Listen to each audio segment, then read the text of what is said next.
If fear is the only thing stopping us from achieving our dreams, and we only fear what we don't understand, then the antidote to fear is knowledge.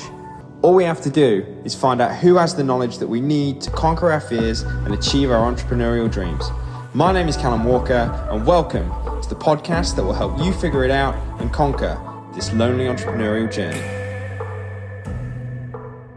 Hello everyone, and welcome to the podcast. Today I have a very special guest with me. I have Mr. Phil Brady. Phil is a leadership coach and he works with people across the world, helping them succeed and perform at home and in work. I was very fortunate to share the stage with Phil at an event in September in Ireland, and I have seen him speak a couple of times, had many conversations, and in all honesty, I have found this man to be very, not only just inspiring, but also kind of like gearing me towards something that I already I've always known within me, but it seems that every time that I've had a conversation or I followed any of Phil's content and the stuff that he talks about, it's just made that message clearer and clearer within me, which in all honesty is why I really wanted to have Phil on here. So Phil, first of all, can I just say thank you so much for your time and just your energy today. How are you? Yeah, I'm great. And yeah, thank you for saying those really kind things about me. I appreciate it, and I honor everything that you've said with as much energy back as I can. Very kind. That's very kind. So, well, first of all, just for all of my listeners, can you just give like, I've given a very brief bio there, but almost like keep it really simple. Like, what is your message? Like, what do you feel like you're here to do? I was speaking at an event on Sunday and they put up what's your life's purpose? And I'm like, if anybody can answer this question, please teach me how to do it because I don't know the answer. I think my work is to so let me explain how my mentor does, and then I'll change the language and explain why it's mine. My Okay. mentor says, he's one down from Buddha. I mean, he's just the most profound individual, right? And I'm so lucky to have him in my life. Um, I don't pay him. He doesn't charge me. He doesn't want to charge me. He just wants to spend time and just plant seeds and water them daily and see what grows. That's his thing. But he says what he wants to help people with in coaching is help them remove the clothes they're wearing that aren't theirs to wear. Right? So we put on identities, habits, behaviors, ways of showing up, ways of being in the world that are for other people. And some of my work is to help people remove the kind of tin man exterior and help them see and honor their heart and see who they are from within and help them realize what their heart beats for. Like, what is your heart beating for? We don't know the answer to that question. Mine beats to help me show up in the next moment to try and serve the person in front of me. What does yours beat for? I think it's that same thing, I feel like I try and almost kind of go by how, yeah, that I've really kind of like with myself tried to go down a path of almost like a little bit less logical thinking. Like I'm a scientist originally, like in terms of the way in which I've almost kind of been programmed through my own studying and everything has been very logically based. So I think when I kind of get away from the logical and analytical mind and get towards more almost like my soul, it's almost like that feeling of, yeah, this is it. It always comes from helping someone solve a problem that has been causing them pain and knowing I played a part in that. Mm. I feel like that's definitely becoming clearer and clearer. But the mechanism by which I help people solve problems kind of like changes. So I think it's that almost like that feeling of fulfillment is, yeah, what does your heart beat for? Um, that's that's a deep question, isn't it? In terms of like some serious like question. Do you know what? When you almost like said then, I help people remove clothes that aren't theirs.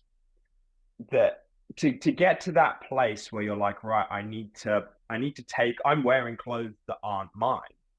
Mhm. Well, first of all, obviously, you must have to kind of reach a point where you're like, hold on, like I am wearing clothes that aren't mine.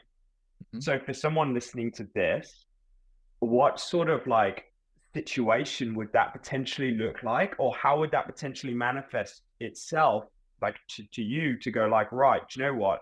There's something not right here. I'm going down a path that isn't my path. Does that make sense? Yeah. So what what experiences might people be in that are Showing up. Yeah. signaling that they're Hmm. wearing other people's clothes? Yeah, I mean, in a career where you're dying and rotting inside, right? Uh, Becoming a doctor to make your parents happy is an example of that. Not, I mean, people that get involved in the fitness industry typically have this, like, oh, get a proper job, Yeah, I had that. right? Yeah. Uh, um, a guilt or shame when you don't know what you're doing,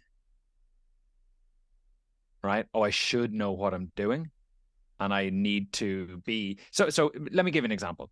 Alex Hermosi is a beacon of light for a lot of people. David Goggins is as well, right? I would offer people the invitation to consider that Alex Hermosi works relentlessly, and that works for him. It does not have to work for other people. David Goggins runs until he's injuring his body. That works for him. That does not work for you. And I think it causes people suffering in work and exercise that they think they need to suffer and put their body and mind and being into pain before they get like enlightenment or good or arrive. When I think there's a better alternative, which is listen to your body, honor your body. What does it need? What do you actually feel drawn to? And then just taking the next step with that information. You won't see ever. I mean, I really don't know what I'm doing next week. I don't know what I'm doing next year. Literally, it's see what's possible, make it up as I go along. There's so many layers to other people's wants of us. The groups we're part of, the communities we've spent time in, our parents typically, they'll want and provide us. I mean, I literally wrote a thought this morning. Adding people to your network adds their judgment where they're sharing their limits onto you if you don't catch it or are aware of it. And are we collecting people in our networks that open us to life or close us to life? And I know we're going to talk about resistance and stuff, but I mean, I typically have like a male fatherly figure in my mind that's judging, not good enough, couldn't do, should try harder, all this kind of stuff, just so I get the love of my dad, right? So whatever I need to do or be or have or whatever, I'll run infinitely into the future to chase that. But now I catch it. I'm like, nah, like I like walking in the forest. I like Yeah, walking my dog and wasting time. yeah, and it's interesting you said something there, almost like like David Goggins, almost like punishing his body until he's like fully injured. I know with myself, I have definitely been through many periods where I've continued to do something for a sustained period of time because it's hard, Mm-hmm. and because my relationship with that is because it's hard and it's causing me pain, that must mean it's right. And what I'm doing is I'm going down this path to prove to, and I'm not. So when you said your dad, that like almost like a fatherly figure, kind of similar sort of thing. Like my dad's been very successful. He's been running a business for 40 plus years.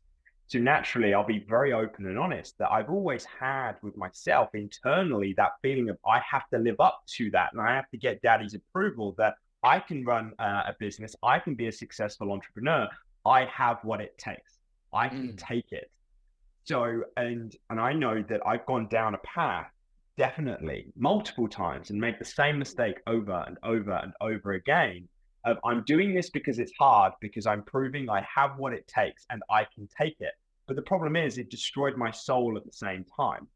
And that almost, I find it fascinating how you've just gone there, almost like the should haves. And it, like, we're briefly having a conversation before this around almost like coaching and almost like the shame side of things.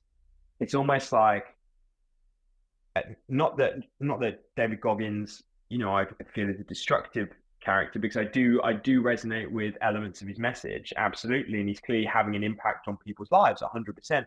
But I can definitely understand how someone can view that and go, that's how I should live my life, and if I'm not doing that, I am a failure. So that's really, really clicked with me. That was amazing. Yeah. And then if you scale it back to just growing up, I mean, I've written down socialized to self-authored. I mean, there's stages of development as you mature as an adult. We don't often get to some of the later stages unless you've had some really difficult experiences in your life. So I mean, it's not a scale to climb. This is how your life might unfold or reveal itself over time, right? But I mean, socialized is your peer group in college or in school listened to Miley Cyrus and you wanted to listen to Taylor Swift. Our belonging need is linked to survival. So we hold and change who we are to fit into the group to give us that need for survival. But I want to listen to Tay Tay, right?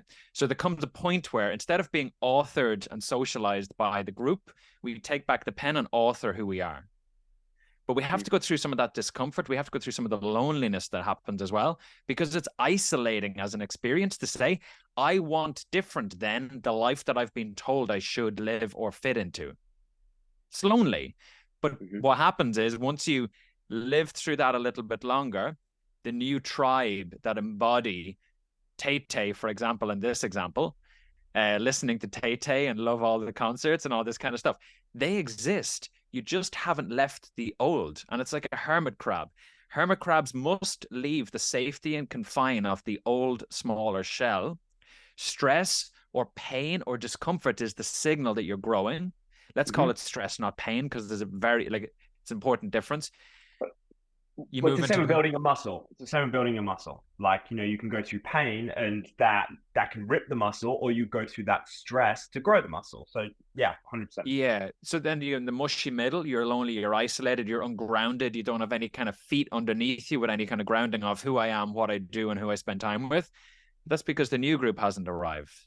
So again, that's an evolution of leaving behind tribe, rite of passage, literally. Hermit crabs leave the shell of old and then they expand into this newer shell.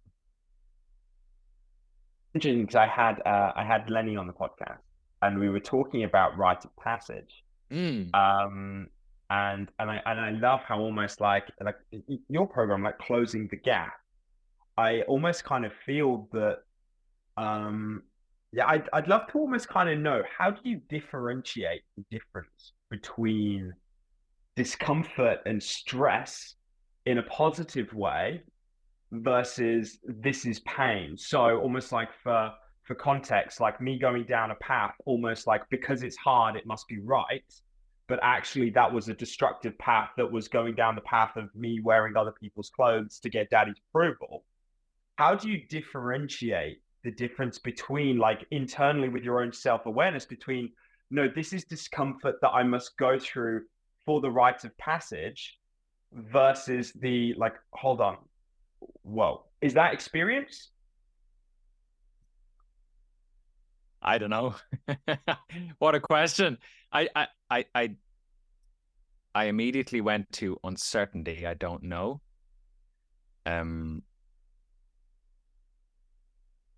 What do you think? I think it comes down to the question you originally asked me, which is, what does your heart beat for? And I think that I think sometimes it can take destructive experiences for you, like, whether I've been going down a path that has almost left the real true things that I really value behind, whether it's been that with my partner, that it's almost like, I've gone down that path, yet it has come at the expense of me being the best partner I can be for someone I care about. I Mm. think that unfortunately sometimes it can take a very destructive conversation or moment or whatever for you to go like, hey, whoa. And again, that's more pain almost like as a messenger and as a signal to say like, whoa, hey, almost like kind of like one of my favorite books is The Alchemist. And almost like it's an omen. It's like, hey, that's an omen that you need to kind of take and ignore it at your peril. Mm. But I find that when you kind of spoke about like the hermit crab, almost like it has to kind of leave and you have to leave the tribe, that can be challenging. And it can be, well, obviously it is challenging because you're not only just leaving potentially people behind, but then you're also leaving memories, you're leaving a identity as well behind. So that's yeah, again, it's hard. Yeah, it's ungrounding. And we want to feel certain. We want to feel confident. We're told we should be happy all the time. But Mm-hmm. typically, those emotions we encounter when we are moving, when we were growing towards the future, they are uncomfortable. But I think it's sometimes also because we're told they're bad. You shouldn't feel guilty or shame or judged or guilty or negative or sad or anxious or whatever. You shouldn't feel those. And it's like, no, that's actually just the reality of life is that you'll feel both light and dark emotions. Mm-hmm. When we judge the dark. So let's take it back to pain or stress and knowing the difference. Pain causes the body to recoil. True? Roughly. Put your hand on a stove, recoil, right? So there's signal there to move away from, right? So emotions or sensations in the body, which emotion, that's all it is. We label the emotion, which is just the signal, and we label it with feeling, which are the words to describe. So the same sensation in your body of nerves and excitement is the same emotion, different feeling. The label is different, same sensation in your body. So pain as a sensation causes you to move away from. So you're helping to navigate the environment. Joy and happiness and contentment and calm and relaxed and peaceful tells you to move towards these things sometimes. But again, if we don't have the mix, life would be shit, right? We need a mix of both. And it's to find the kind of conversation between the two of them where you're getting enough of both that Mm-hmm. actually you're evolving you and your life in a way that feels like it's progressing into the future, whether that's revealing more of who you are or uh, developing self. It's always an adding and removing. So it's a what do I need to cast off? What could I add to my identity, or what might I become, or who might I develop into as an individual? And what role do role models play in that? In terms of in terms of the next identity Mm. that you're almost kind of searching for. Well, again, that's a almost like a bit of a wobbly bridge in that sense, in terms of almost like going like, okay, because I know that it's almost kind of being drummed into me of like, right, it's not necessarily what you need to do, it's who you need to become. So then naturally there's been that potential pressure internally to go, right, I've got to figure out what the next identity and what the version of me actually looks like. So I've got to go and search for all of the characteristics. So then naturally it's like, okay, well, I then have to almost go, well, I don't know what the characteristics are for that next version of me. So I need to almost kind of like search for people who impress or inspire me and take a bit of the characteristic from that person, that person, that person. So would you say like for me that my own way has been from almost kind of like, looking at role models and taking aspects of that, like in what sort of like parts, so you spoke about having your own mentor, um almost like would you say that a coach almost kind of plays a part? I don't really know what I'm asking here, but almost like, do you get where I'm almost kind of coming from? Yeah, it's kind of like are you adding parts of other people to you, or are you being who you are? Bang on, that's it. Yeah. And it's both. Mhm. if you think of like Russian nested dolls, you remove the outer one to get to the next one and the next one and the next one. And again, within the Tin Man exterior is the mushy heart. I think that that's true. And I think it's half the story, because the other half of the story is, where are we beating? How are we using the energy from your heart towards something? And that will change. You are created as you create. So you're evolving as you're moving. So you get to kind of steer that, but hopefully from a place of authenticity. And authenticity, you can only learn in relation to other people. So role models don't just have to be positive either. Like, I want the tenacity of Goggins, the compassion of Mother Teresa, and the business savvy of Callum Walker, right? But we could say, I want I want less less uncertainty. So, I mean, there's like a to and a from, and we only know actually our place in the world based on other people. And I think we forget that. We think authenticity is me spending time in the room with a journal. It's not. That's only in contrast to the people that you've spent time with up until now.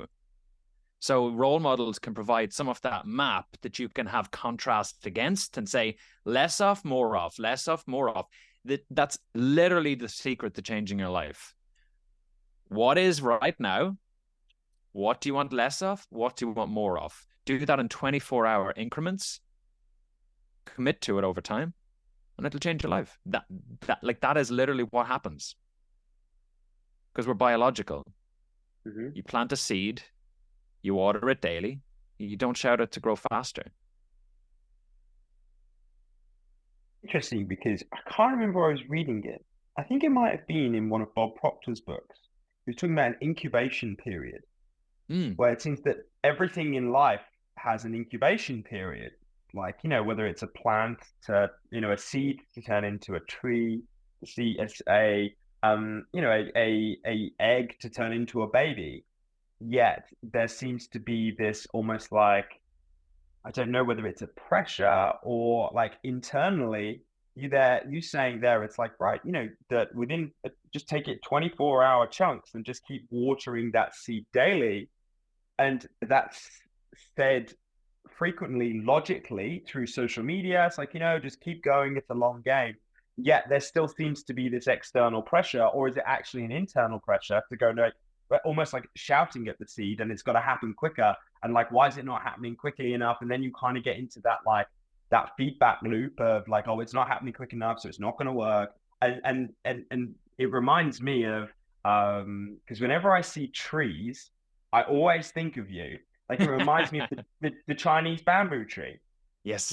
and that same thing there. And I don't know if you've ever seen the sketch from Les Brown when he's talking about it, where he's like, he's saying that, I'm there in my garden watering it, and people are coming up to me going like, hey, even Ray Charles and Stevie Wonder can see nothing's growing.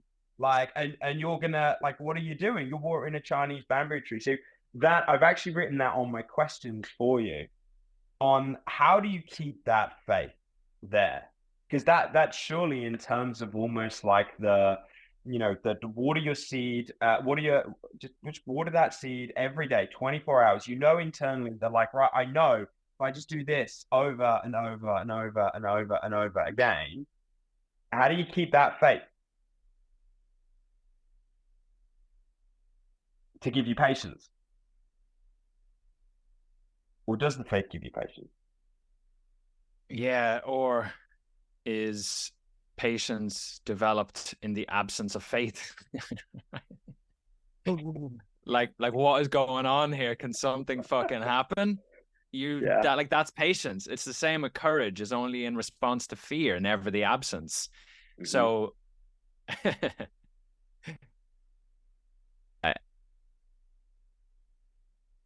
I maybe let me go back to what the story you were telling as well, just about the kind of relenting pressure or feeling of, is that within or is that outside of us? I listened to a podcast recently, and they were talking about, we live in a more secular society. So there's less people going to religion. Congregations have gotten smaller. People are moving away from organizational religion. You could say that things like the law of attraction or different things give people a vessel that has very similar symbols or models or frameworks or ways of thinking about the world. But one of the suggestions in that podcast, it was on the art of manliness. I can't think of the person's name. He said that because we're in a secular society, we've taken morality from capitalism, and capitalism's story is more and bigger and better is good. So to be good is more, bigger, better. And when we add expectations that we're presented with from things like social media to say, as a brother, son, father, mother, whatever the role is, you should, and here's 1,000 things you need to hit for each of those things. And you need to do them more, bigger, and better. So, but because that's good. And this is why we hear so often people saying, I'm not good enough or never feel good enough. How could you, when the game is rigged against you and good doesn't allow space for just being in this moment with nowhere to go and nothing to do or be? There's no space for that because that's not good. And we have a deep sense of good or bad, but we take that typically from the culture of the time that we live in. There was a time when overweight people was good. Now it's the opposite to some extent, right? So the patience clashes with the moral good story that we're pushed that isn't our story. Because we are nature. We're built to be slow and move quick when we need to, and then rest and cuddle and connect and sit around fires and share stories and not know all the answers, but wonder and have awe and use that as signal of something bigger than us and connection to that. Patience isn't a virtue in a society where good is more, bigger, better. And sometimes the patience is developed when you let go of the story, again, shed the clothes that aren't yours, off that story of more, bigger, better. And you go, oh, okay, I could see that was shaping my behavior. Doesn't need to. I'll be slower. I actually don't need patience. I actually just need presence in the moment and an awareness or an attention on what's happening. Maybe people would call that patient because they are rushing. Is patient just a signal of how fast you are moving in relation to another object, right? I don't know. Yeah, the presence, that makes so much sense. Yeah. Because I've always found that almost like the rushing has always kind of generated a forced creativity. Where it's like, right, I've got to figure out the answers. I've got to do this and this and this and this.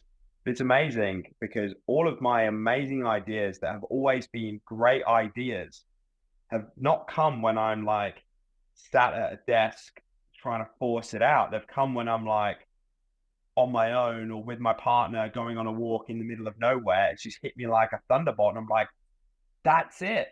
Like, that's it. And yeah, that's fascinating because also I kind of come back to, because I know we've spoken previously about some of Napoleon Hill's book, some of Napoleon Hill's work. And it's interesting because he spoke about in his book Think and Grow Rich, he almost kind of spoke about like kind of capitalist society in a way of that we used to prey on people physically. Whereas now, because that's not really a thing, that we're not like, killing each other to like steal food from that tribe or whatever, but especially in the part of the world that we're in. So we prey on each other financially now in a different sort of way, that the role has sort of like happened. So almost like that, It's really interesting how you said about things like the law of attraction, kind of like stemming from, you always hear that like money's the thing that's like reverted to. But you know the thing that I'd love your thoughts on is that I remember Earl Nightingale, something that really kind of struck with me that he said in his, have you ever heard his recording The Stranger's Secret? I don't remember it.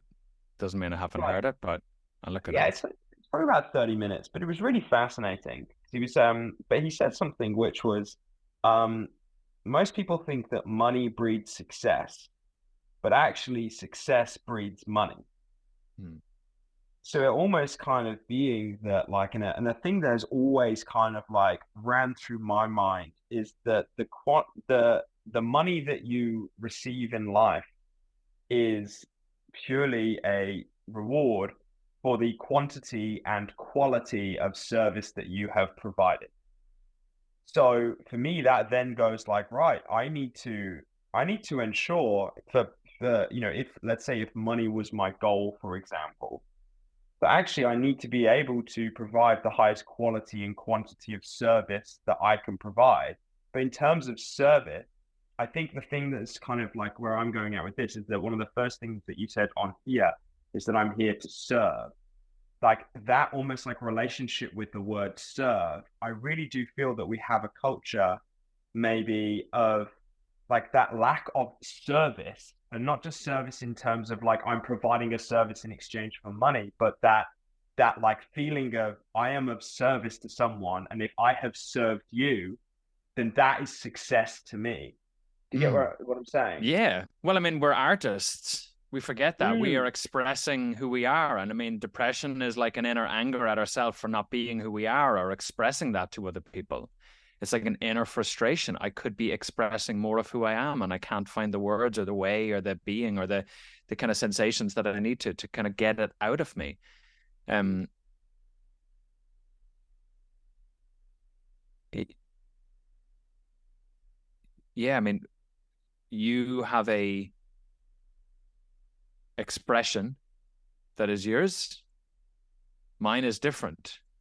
But if we were to try and fit into the box of what good looks like, it'd be some vanilla version between us rather than the different, truer thing where we recognize ourselves in you being yourself. Rick Rubin's book, The Creative Act, A Way of Being. I mean, listen to it, read it, touch the book. It's a piece of art. But he talks about art and artists in a way where you're like, fuck, this is actually a book about living and being sensitive to life. Like you saying about when you're out walking or you're talking with your partner. I mean, that is you being creating the space for things to come into and through you. And we don't typically have space because we're jam packed. We have to be productive. We have to get more quantity, more quality, more units of output, therefore equals to good. No, we need more space. We need more vitamin P, which is parasympathetic activity, which is space, so that we can not think selfishly, but think altruistically. If we think selfishly, individual, it's because we're stressed out of our brains and stuck in survival, which is an individual game. It's not collective. But we need more collective energy being transferred.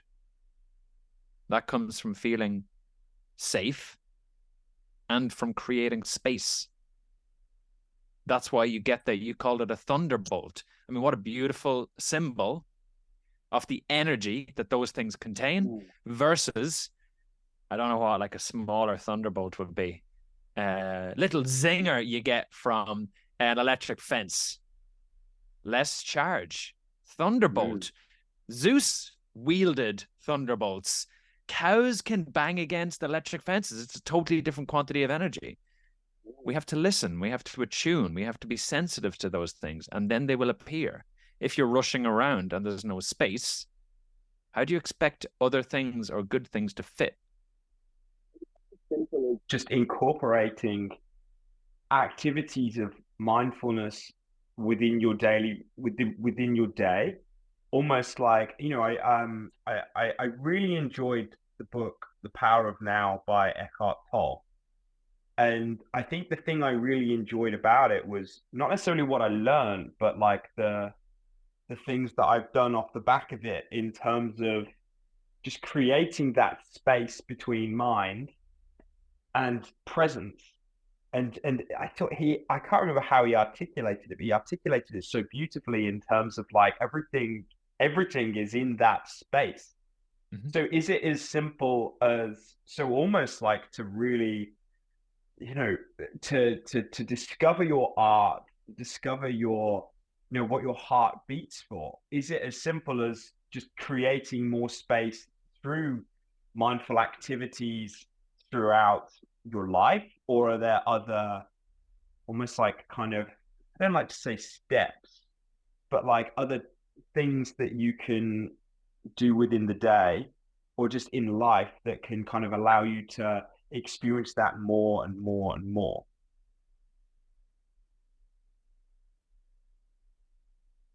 Yeah, I mean, like just see what you notice. You will notice different things than I will. That's different. Therefore, lean into it. What are you drawn to? My mentor asks me all the time, what are you drawn to? So now I'm just listening out for what I'm drawn to. I noticed the other day after I did a morning kind of workshop on Sunday morning, I was really nice to the person in the cafe afterwards. And I'm like, oh, so I noticed, right? So I noticed the difference in how I came across or how I felt in the interaction. Like, that's interesting. So the information I took, or the way I made sense of that, is what I was doing before that is more of who I am than less, right? So how I showed up to the person in the cafe was the signal, again, towards information. This is good in my body. Lean into that. So I'm drawn to more work in that space. See what I mean? So this is just always there, but we're not paying attention because we're so busy in our mind, or we've just externalized that onto our phones. Dog, ha ha ha. War, bad. Like, we've externalized what we think or how we feel, and our emotions are just so up and down and out of our control, but we're not even Mm-hmm. paying attention. So some space to just notice and pay attention can be helpful.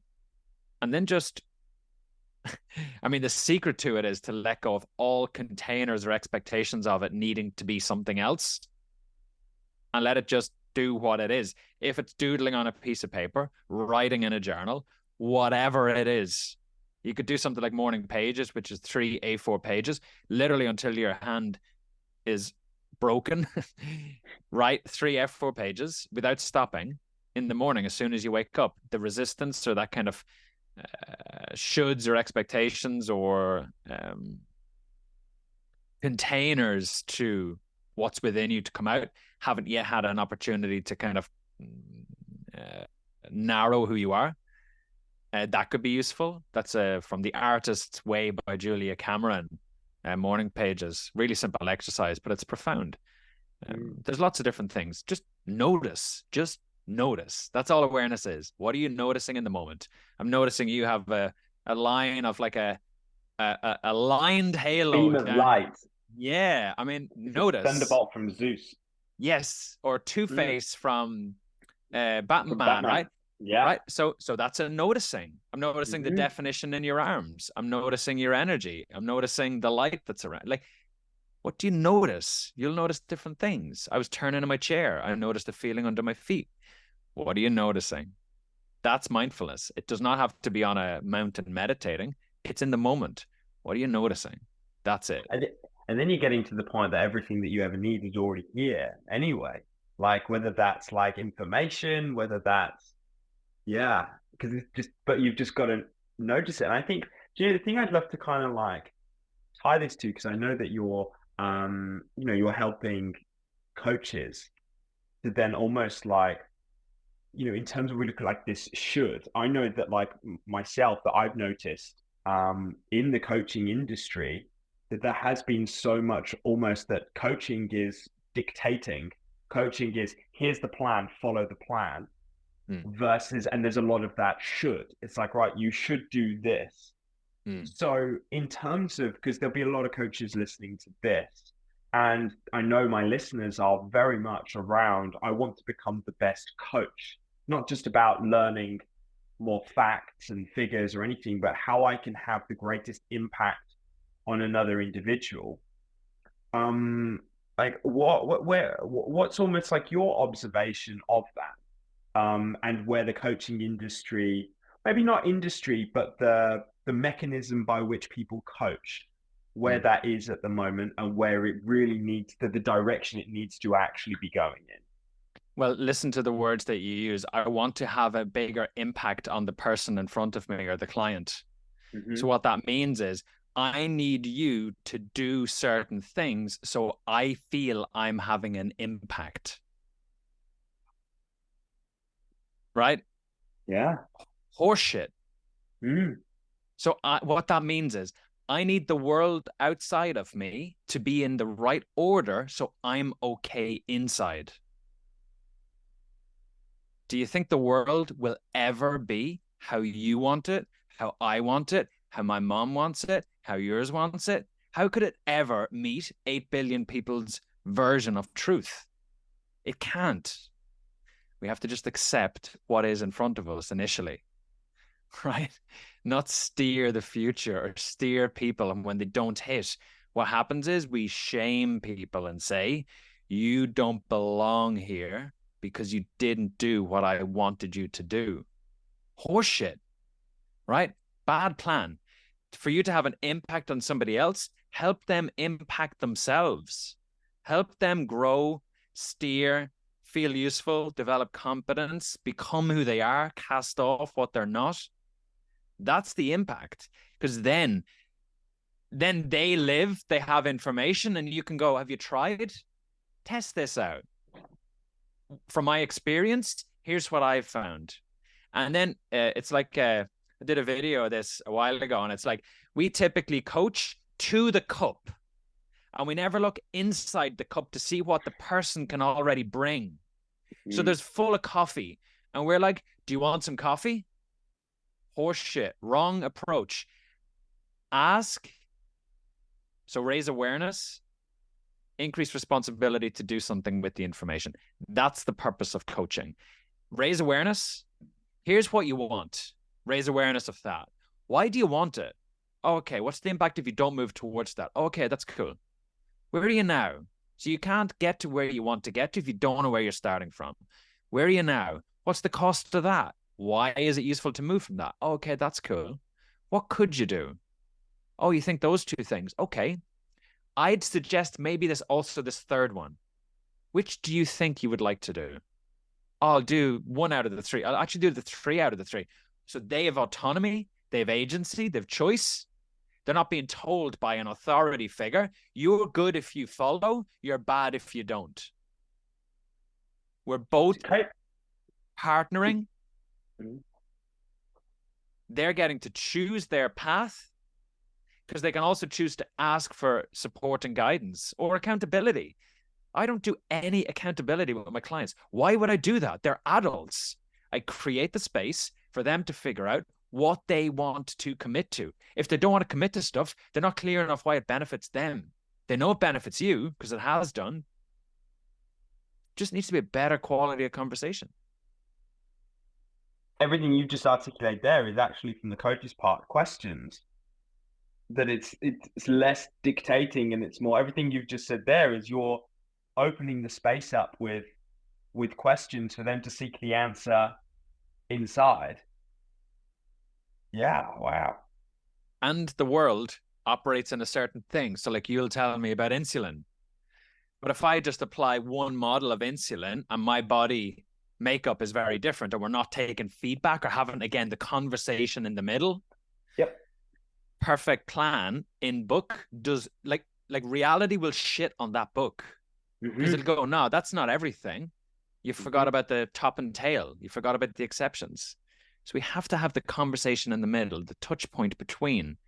these theories or ideas or frameworks or models and reality and update in between. And that's the kind of dance in the moment that actually makes coaching and conversation exciting.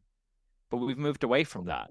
Isn't what these things actually are? They're frameworks. Like they're frameworks, but we can be very good at going. No, they're rules that I have to go by. Yeah. Where's the space for play? Where's the space for agency? Where's the space for like adapting it to a busy mother who has no time? And all you're doing is saying, here's more things that you're not meeting.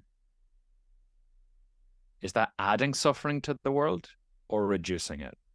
I would say it's adding suffering, and it's using shame. And I think that that's the wrong way around.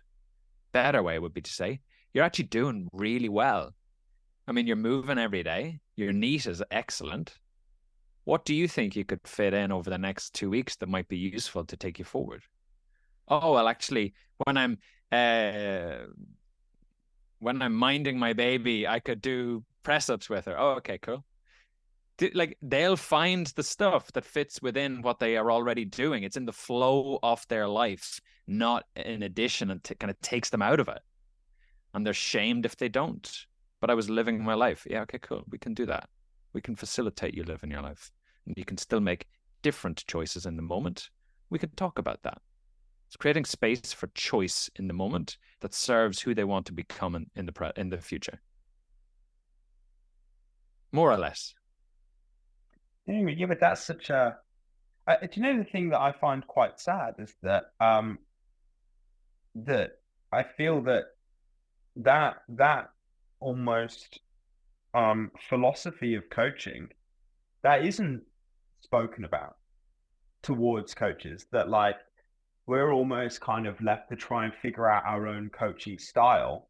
And maybe a lot of that has come from having coaches that we've had previously. So it's like, oh, they did it like that, so I will do my own version of that. And that came from pure dictation. Mm-hmm. So it almost being that, because everything you've just articulated there is you're allowing people to, like you said, you're creating the space for someone to reveal the answers that they already had within them.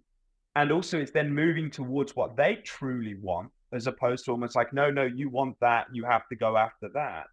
Yeah, because I'll feel better about myself if you do that, because I can put it on Instagram to advertise that I'm a good coach, not you're an amazing person. That's not there.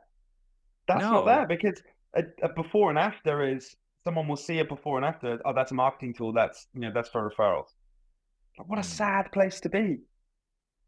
And I mean, there's no place for failure there either. And I mean, we adapt through evolution with plus or minus, as in more off, we survive, less off this.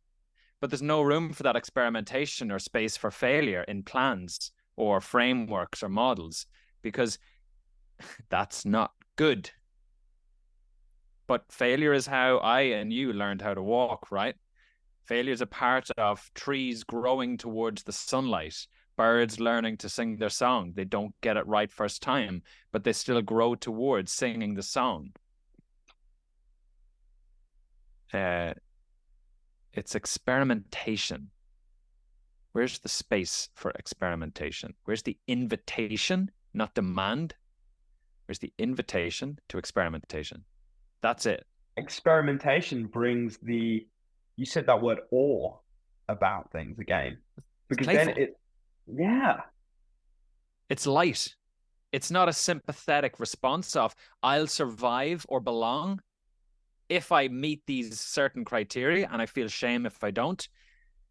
It's experimentation allows that more playful, like I did even more today. Oh, I missed it today, but I'm not going to beat myself up because we're experimenting. We hold it a little bit lighter, and it does not contain us, what's possible, what we might become, what we might do, or our life, or any of that kind of stuff. And does that come down to playing an infinite game versus a finite game? So in terms of the almost like I read Oh, you recommended it. You did recommend it. 10x is easier than 2x. Mm, Like in the terms of almost like there was many lessons I got from that. I think in terms of the conversation that we're having now, I think it's almost like that, like Michelangelo just going like I chipped away at everything that wasn't David. Like that's effectively in a similar sort of capacity. I took off all of the clothes that weren't mine. mm, And then and in a similar case, I think the thing I almost kind of really got, they were saying like, look, this is an infinite game. This isn't I need this business to be a success in 3 months' time, or I am a failure, or in 6 months' time, or I am a failure. It's and I was talking to Lenny about this, and he was talking about retirement.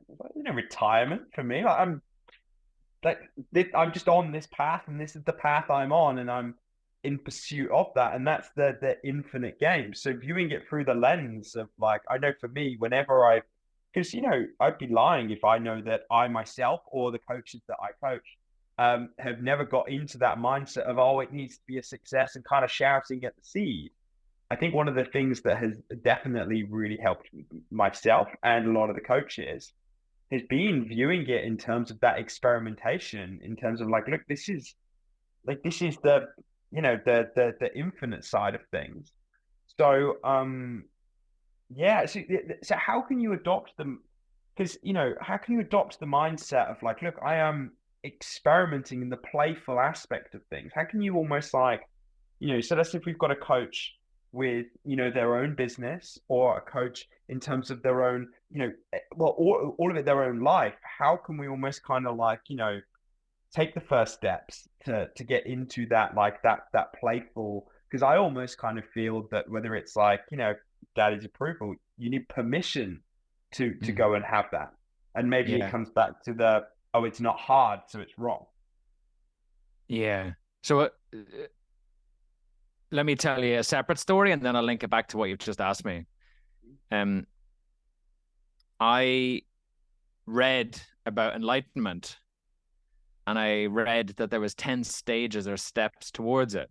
And anytime you hear like this linear path, it's very masculine. That's a masculine thing. Let me plan and I'll achieve the thing, right? And I spoke to my therapist. I have two. I have so many people that I work with, and because I'm broken, Callum. I'm just kidding. Uh, I said this to her. I said, "Oh, one of the things I'm working on is enlightenment," and she's like, "Oh, okay, tell me about it." And I said, "Oh yeah, there's 10 stages and 10 steps, and I don't know what they are, but I'm gonna figure it out."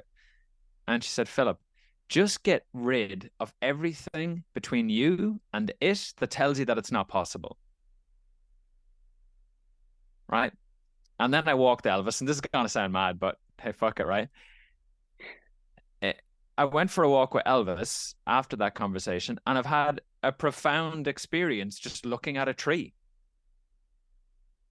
And I've had a few of them since. And enlightenment is not on a Buddhist hill. Enlightenment, I mean, we could do it right now. You could be enlightened literally in this conversation. It's not unattainable. It's attainable to everyone. Just think it's far away from us. It's the same with this experimentation or playfulness in the moment. What is stopping you from doing that? Let go of it and then just treat it a little bit more playfully. Because there'll be something that will stop you behaving in the business that way or showing up in that way. Just examine that, see what it is. You said something else that I was going to come back to, and You I know see what it that is. on the enlightenment side of things, because I'm fascinated with that, of almost like the just the connection with, almost like that, almost like connection with, I know, almost the only way I can explain it is almost kind of Paulo Coelho said in The Alchemist, was like the soul of the world, like that. What did you remove to have that, just that sensation of connection, if you don't mind me asking? Yeah, I mean, it was last year. I think it's that it wasn't possible for me. I haven't done the work. I don't know that I'm good enough. I'm not person X who I was comparing and I'd heard it talk about it. What will this mean for afterwards? how can I live a normal life? Do I need to move to Tibet? Right? I mean, Mm. lots of stuff. And I just went and just the thing. I mean, we can do it. I mean, like there it is again. Like it's just the thing, it's just the space that you go to. Um, the second part though about the playfulness and experimentation. I mean, so that was some of the reasons why I couldn't do the enlightenment thing, right? But I mean, for experimentation and play, it's typically because we're stressed out of our brains, whether that's physical capacity or not resting, overwork, living up to the expectations of others, or just mentally. I mean, the dopamine brain dump that we have from looking at our phones, we just don't have the capacity for experimentation or play within our bodies or minds, right? So there's a part of it that's also just the decompression and our deep recovery, or just any kind of recovery, so that actually there's the space or the capacity within your system to be able to handle play. Because play is loose, it's unbounded. There's no rules, there's no containers. But in that state, when we're so used to rules and containers to provide us safety and belonging, we need to be in that like regulated parasympathetic type state to achieve that. But we can problem solve there very differently.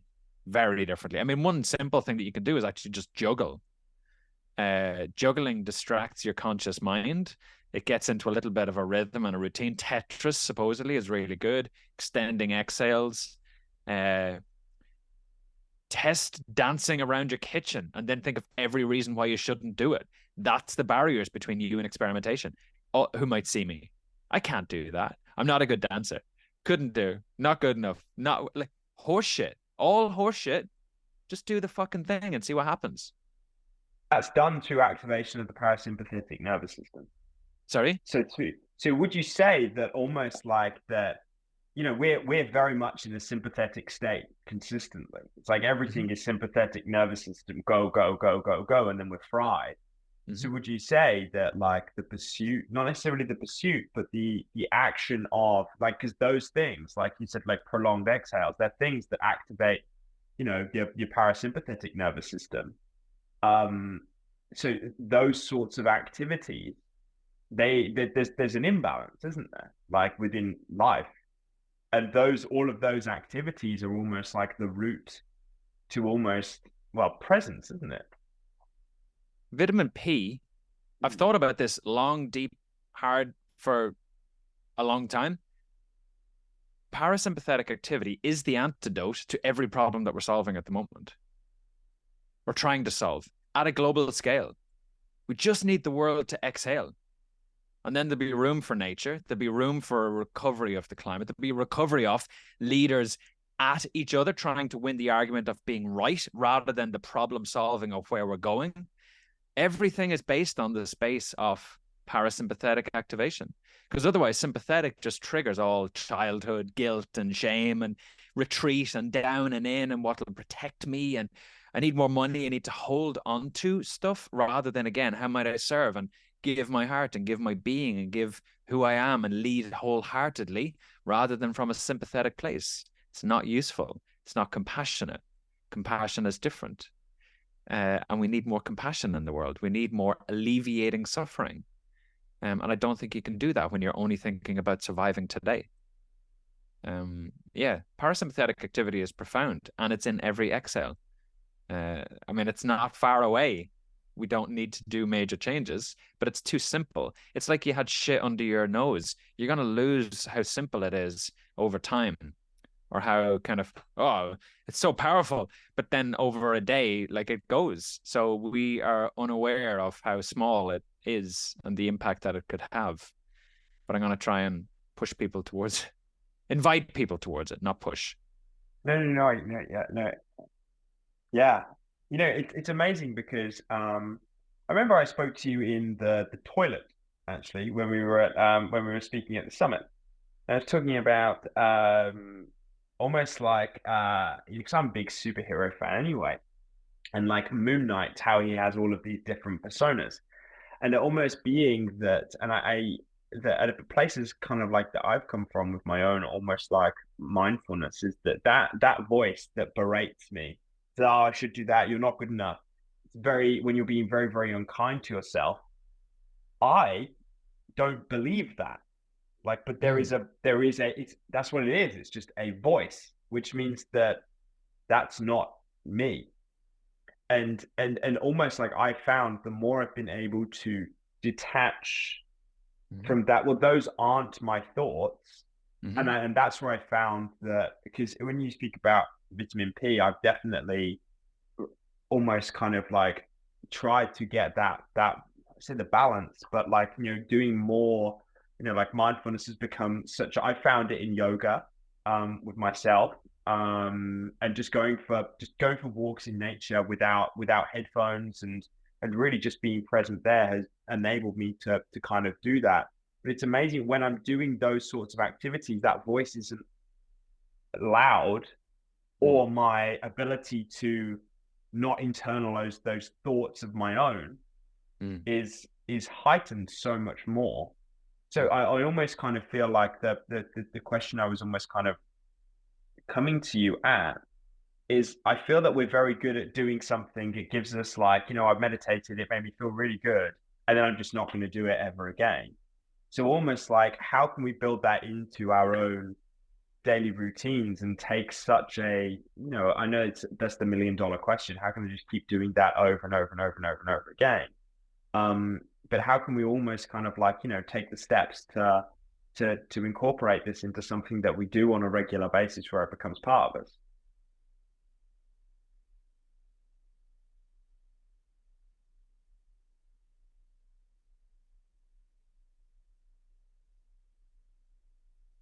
Maybe it's update your identity, that it's included as part of it.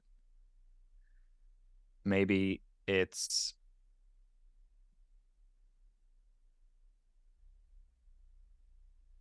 yeah, like even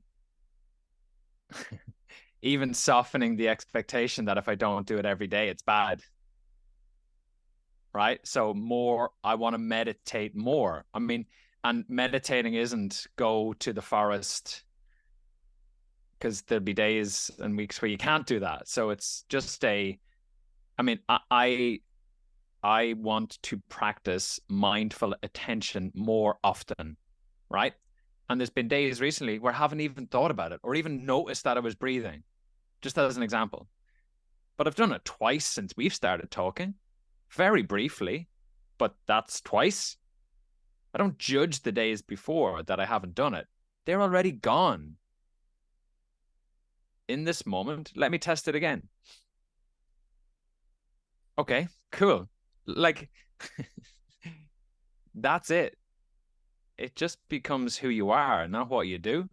And you just soften the expectation of what it means to introduce more of it or less of it into your life. And it's in the next moment that you get to choose. Do I want more of it in my life? Okay. Might I do it now? Not yet. I'll wait till 7 o'clock. Okay, cool. So simple. No, But it's that's the so truth. It's the simple. truth, Yeah, though. It's the yeah. truth. You want to drink more water? Make it fucking easy. Have it beside you. You want to work less? Put a timer in your phone that goes off at 5 and says, I'm not working after 5. Oh, okay, that's cool. Notice what happens at 5:01. All the stories that get in the way. You'll notice the resistance. It'll present itself. And if we go back to your like inner critic or whatever language you want to use to describe that inner voice, in a so let's go back to the hermit crab. Hermit crab leaving existing shell. You get what's called edge emotions. Emotions trigger thoughts. So if the edge emotion is from a place of fear, oh, I'm leaving the confines of the shell and I left behind safety, I can't do that. So the emotion you'll get would be fear, doubt, insecurity. So that'll bubble in your system, in your body. We don't have awareness of that. How we have awareness of that is the thought or the inner voice. So then we get it when it's a little bit delayed. And of course, it's going to be heavy, dark, negative, bad, right? That's information to tell me one of two things. You need to recover a little bit. You're probably a little bit stressed in your system, and you probably need to get really clear on why you are growing and are you still committed to it. Because if you are, well, then that voice loses some of its power. Its signal is just, are you committed to moving forward? That's the invitation. But we judge it as bad because it feels uncomfortable. But if you changed that voice's name to Margaret, oh, it's just Margaret having a go at me, but I'm growing. We can playfully listen, but realize it's just a part of growth. Those edge emotions presented as thoughts, but you are in the driver's seat. It can come along in the passenger seat, but make sure it's fucking there. You have to hold the steering wheel, which goes back to what we talked about at the start. Steer your own fucking car. Those thoughts are not yours. They're probably somebody else's. And if they are yours, they're just thoughts. They're not real. They're just a thought. And it's just your body and mind going, whatever I need to put in front of you so that you do not leave safety, I'll do it. You're looking a bit fat today. You're awful. You haven't read enough books. 1,000? No. That's not 10,000. Horseshit. It's all horseshit. It'll do whatever it needs to do. But if we take it as an invitation, oh, that's that thing that Philip mentioned, the inner critic. That's that invitation to test. Am I committed? Do I need to recover? Am I really ready to grow? Yeah. Yes to all three. Okay, fuck it. Let's go. I think that's it, right? It's 100%. Just a thought. It's just a voice. Change it to Margaret. You laugh when it shows up. Oh, Margaret, will you ever shut up and get into the back seat of the car? You're not even allowed in the front. Like, shut up, Margaret. Sit down in the corner. Like, whatever you need to do. Just play with it rather than judge it. If you judge it and try and push it away, it'll hang around and get louder. The best way to overcome like stage fright or nerves, invite your nerves beside you. Do not push them away. Do you know, it's interesting you say that because before I spoke at the summit, I was so nervous. Like, so nervous. And, I was heart palpitations, feeling nausea, etc. And for me, I was like, this is excitement. I didn't label it as nerves and through a lens of failure. When I have done that previously, that's when it's ended up in the negative place that I had almost kind of envisioned already, and that negative outcome happened. But it was almost kind of, no, actually, this is excitement, and this is almost like the energy. Here's all of the energy that's available to you to go and do that thing. Yes. And then when you see that, you then almost kind of, like you said, invite that feeling, because then I'm like, right, I'm ready. Like I am ready, and I am capable to do this. But you know, the thing as well that you keep reverting to is the I know it's so pumped out. Like, why are you doing this? Why are you doing it? And it's almost like you've got to know your why.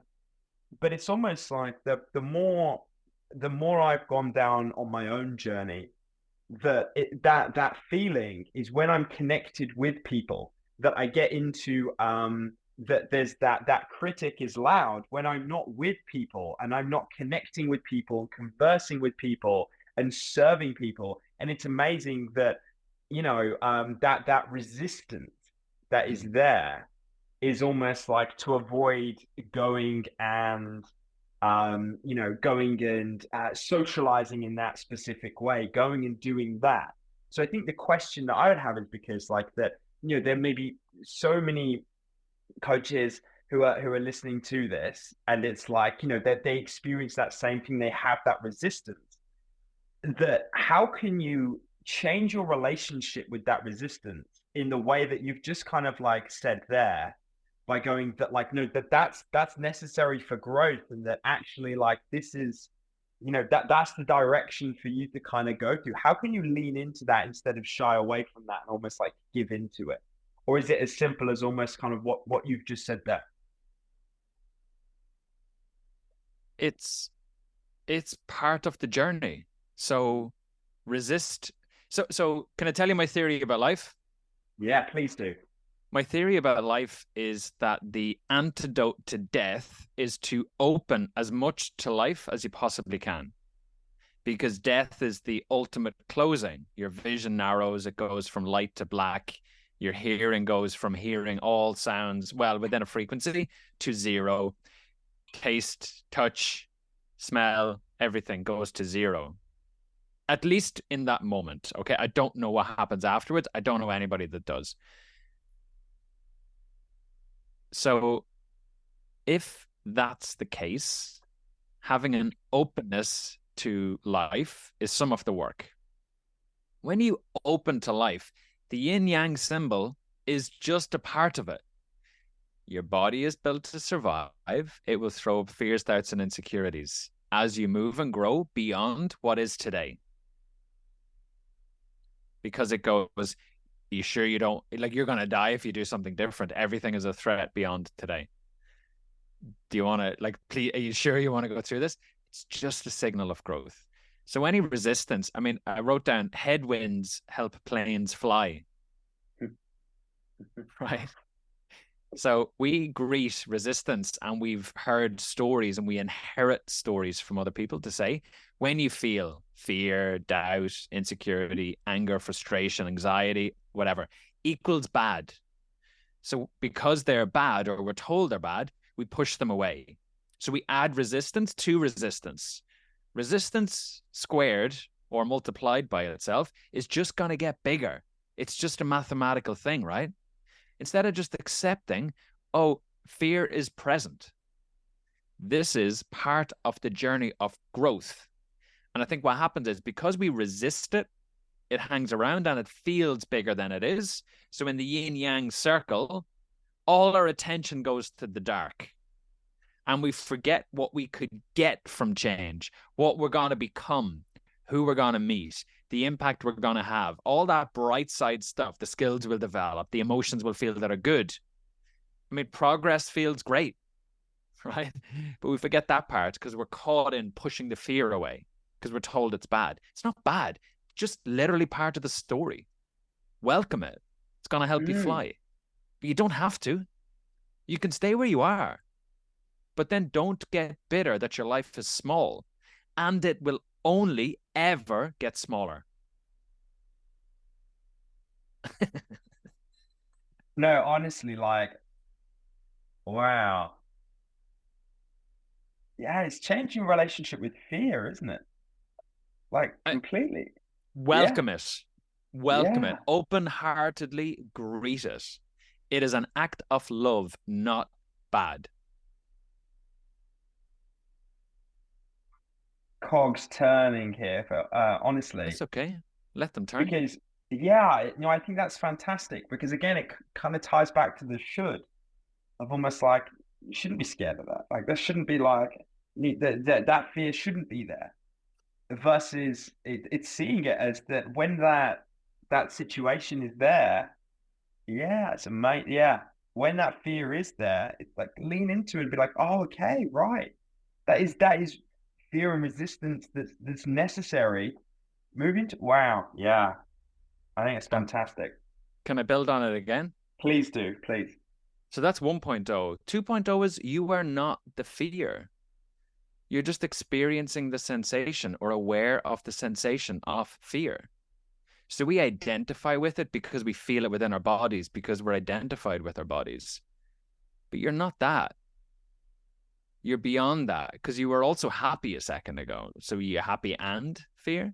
No, you're different again. You're like a neutral observer to both of those things.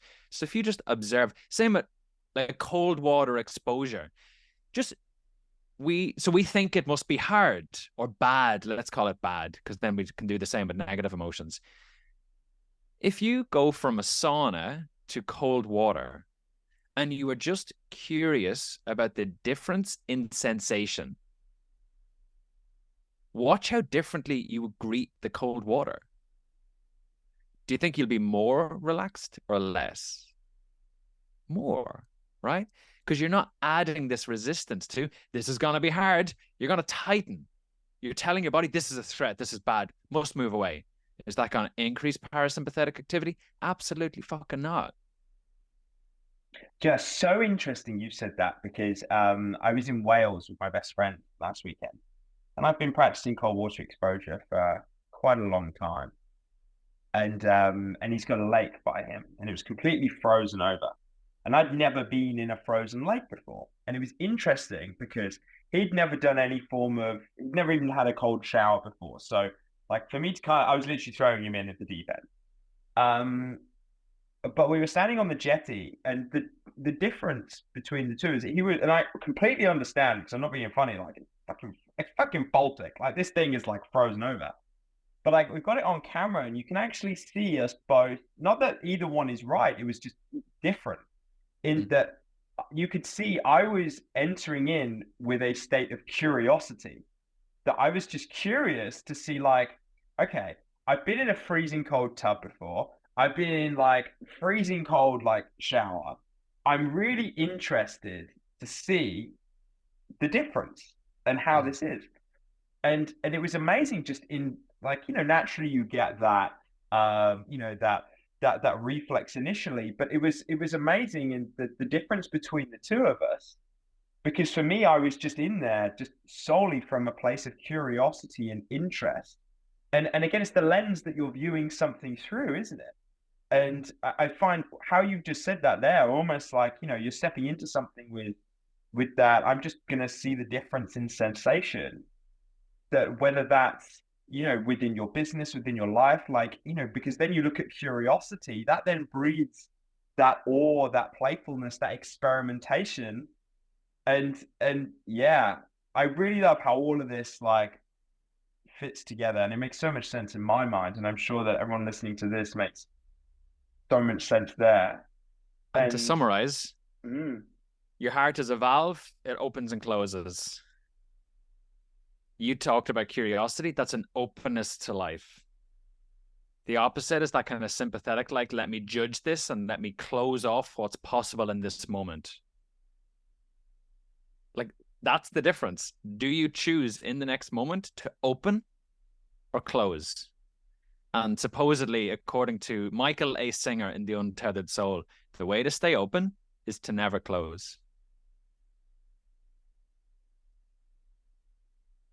see, that's a beautiful and so simple but powerful way of viewing that, because then you're, like you said, open to life. And what an exciting, so when the first thing you said to me being, I'm just excited to see what's possible. What an exciting lens to view life through of what's possible. I Hmm. really, that is so profound, and I would love to finish on that, in all honesty, Yeah, that's fine. Phil, because I'm conscious of your time, but then also I think that is so beautiful and such a powerful way to view, not even just for, business success or coaching, because also like, even with clients, you're showing them, you're opening them up to like what's possible within, and yeah, planting this. I'm kind of lost for words, in all honesty, because you've made such a um, you know, such a powerful concept, so simple and easy to understand and grasp. And also, I think the thing that I've really loved about really listening to you is that there's no like, right, you need to do this or you need to do that. It's almost like there, like you can see my wheels are turning. It's like let let them turn. And mm, Yeah. And I don't know where I'm going either, and that's okay. mm. Yeah, that's okay. So on your journey now, so the journey you are on, um, so in terms of, because you mentioned to me before that you're really going down the route of helping coach it. So what's that starting to look like for you? So So I typically work with PTs, gym owners as part of my work. I also work with business owners, entrepreneurs, and kind of senior leaders within corporate world, literally from around the world. America as far over as Singapore and like Australia. I'm speaking to somebody on Thursday morning. I do coaching, but now I'm also developing to support and develop fellow coaches. kind of mindset leadership coaches. And what it's looking like is, as coaches, our clients can project onto us stuff, and we can sometimes be jumbled by it and unsure of who we are in relation to that. Mm-hmm. And what I try to help people do is hold what's theirs to hold and help them give back to their clients what's their clients to hold. But also just find out them as a coach, who they are, how they want to be, what they're doing for their own development, how to help them kind of lean into things that they're curious about.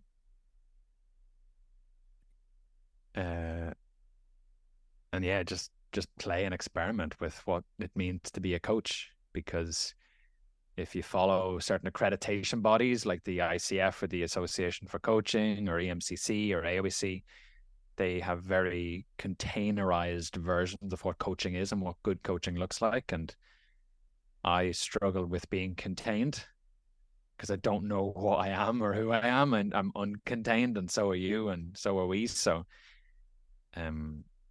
yeah, just probably give people permission to find the shape of them as a coach and what their coaching might look like for them. Ripple effect there. Yeah, just like yeah, how do we keep it clean and you rather than dirty because it's everyone else's? Mm, because I think that I feel my brother has a very I really should connect you both because I feel he would really benefit a lot from your experience because he's just starting his coaching journey in that sense and shares a very similar um similar philosophy in that sense. Mm-hmm.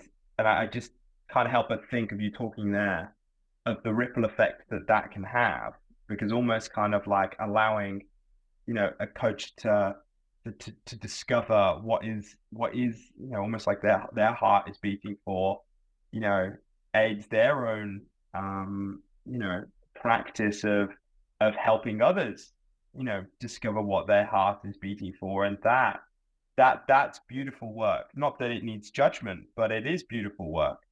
And that, yeah, I feel that that is a message that um isn't shared enough. So I feel a lot of excitement towards your journey. So can I just say once again, honestly, this has been breathtaking in all honesty. It really has. I knew it would I wasn't sure in the direction that the conversation would go, but that's the excitement and the beauty of it. But your wisdom is just, yeah, amazing. And there's so many seeds that are in my head. And I have no doubt that for someone who is listening to this, that there'll be many seeds of, yeah, possibility and awe and excitement. So I feel truly honored to have you on. So thank you so much. Where can everyone find you? So because I'm sure that there very much could be someone listening to this who is really connected with you in the same sort of capacity that I have. Where can someone find you, connect with you, and potentially start taking their first steps to really kind of like, um, undercovering what their heart beats for? You'll find me in the forest, but don't come looking. I'm recovering. I'm just kidding. Leave me Which alone. forest? Leave me alone. I want my space. Vitamin P Coaching is my Cool. Instagram handle. Philip Brady is my name. And I'm just always happy to serve. That's it. That's it. Well, thank you so much. Honestly, you have Welcome. been amazing, and thank you for such a beautiful conversation. Thank you for having And me. yeah, thank you very much. You're welcome. Much love.